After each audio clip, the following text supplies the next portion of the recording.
वाढलेल्या आरक्षणामुळे पुलगाव नगरपालिकेची निवडणूक होणार की नाही?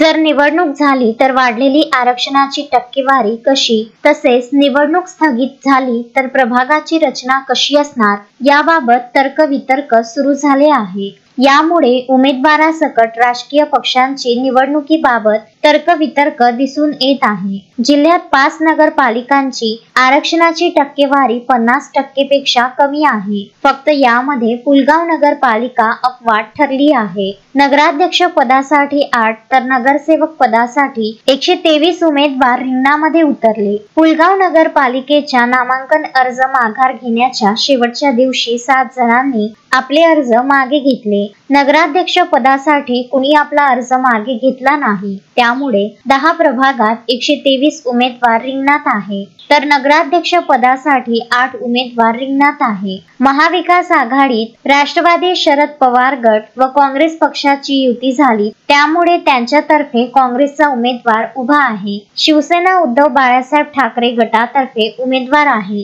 तसेच महायुतीमध्ये कुठल्याही पक्षाची युती न झाल्यामुळे भाजप, राष्ट्रवादी काँग्रेस, अजित पवार गट व शिंदे सेना स्वतंत्र लढत आहे। यांनी आपला उमेदवार नगराध्यक्ष पदासाठी उभे ठेवलंय। बहुजन समाज पार्टी, वंचित आघाडी व अपक्ष मिळून 8 उमेदवार नगराध्यक्ष पदासाठी शर्यतीत आहे।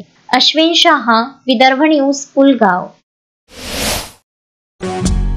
श्रद्धा फैमिली शॉपिंग में जाएंगे हम सभी, साड़ियों की नई डिजाइन देखो यहीं से लाएंगे।